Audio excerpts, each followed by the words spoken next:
Margaret, last count call it. Taoiseach, I fear the budget will prove to be a lot done, more to do. Certainly the supports for SMEs will not be enough to prevent a wave of insolvencies and redundancies in the coming months. I have brought the case of one manufacturing business to the attention of both finance ministers. It employs 45 people in the South East. Its production processes use both gas and electricity in heating and cooling procedures.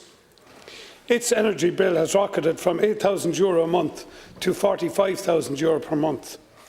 The owner sees the writing on the wall. He has told me personally that the second last thing he wishes is for his business to close. The last thing he wishes is for him and his family to go broke. The supports on offer to him as they stand are not adequate for his business to remain operational, to remain offering wide employment and viable. His situation is not unique, Taoiseach. I would ask, can you convene a business task force to study this unfolding crisis in the SME sector? Will you look at examining an enduring temporary layoff scheme in the mould of COVID's EWIS? Or perhaps even a more aggressive and ambitious renewals or retrofit scheme for SMEs?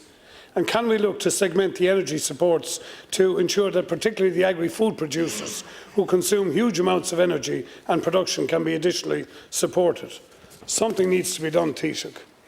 On another note, and conscious that this may be one of my final exchanges with you as Taoiseach, I wish to draw your attention to the inequity of the continued resourcing of the Western Development Commission versus other regions.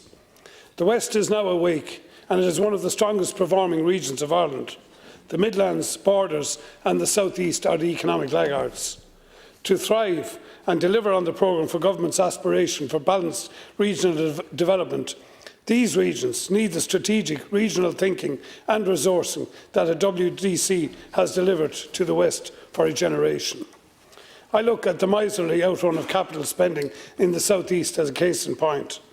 As the state plans to spend €10.8 billion on capital projects next year, there is a paltry amount to spend on strategic projects in the South East, Border and Midlands.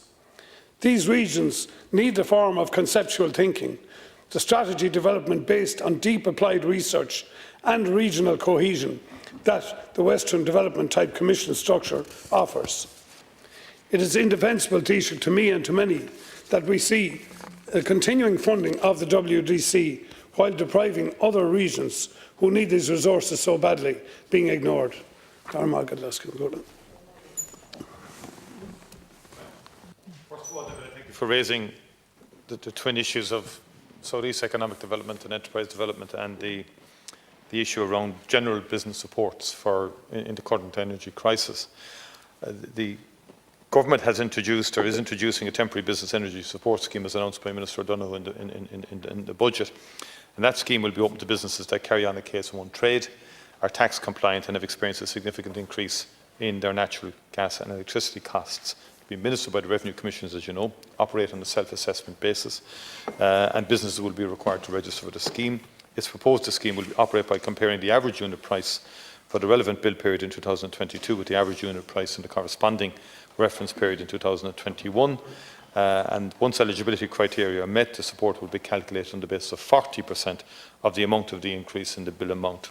In addition to that, and of course, there's a monthly cap of 10,000 per trade will apply, an overall cap will apply on the total amount which a business can claim, and it's designed to be compliant with the European Union state aid temporary crisis framework, and will need approval by the EU Commission.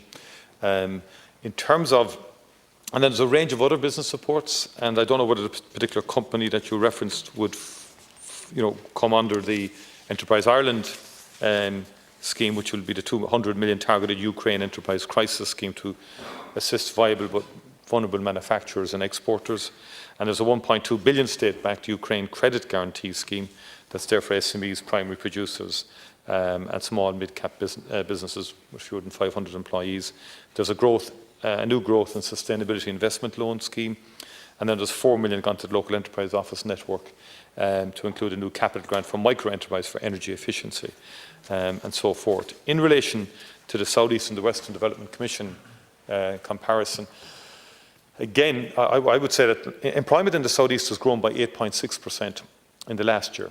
That's Q2 21 to Q2 2022. And that covers the counties of Carlow, Kilkenny, Waterford and Wexford. There's now 79 IDA client companies in the South East employing about 15,000 people.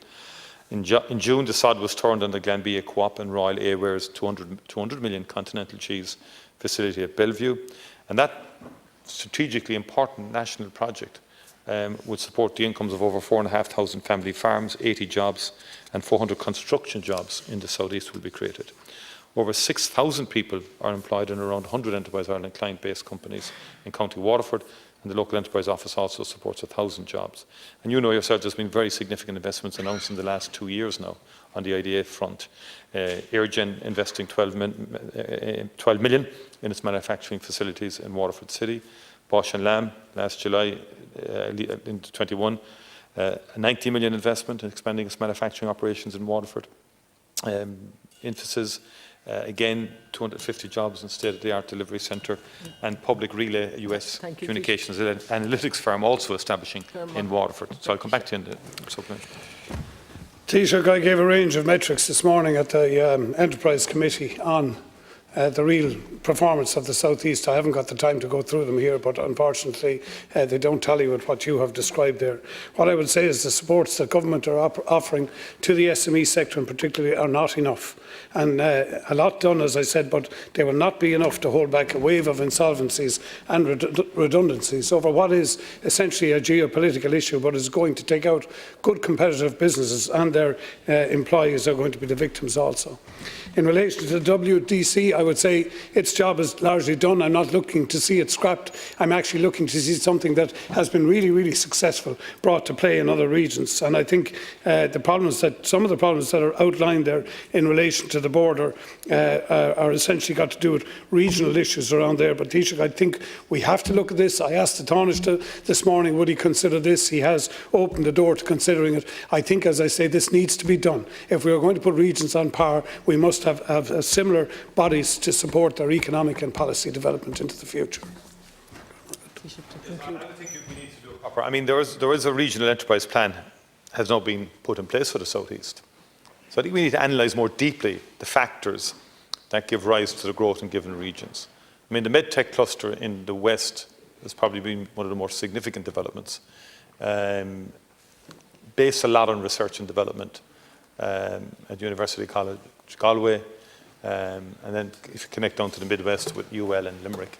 And I think the South East Technological University is key here, and has been key actually, and has been key as well, to be fair, because you know, there comes a stage when you have to, I accept that historically this has been an issue in terms of different regions progressing at different levels.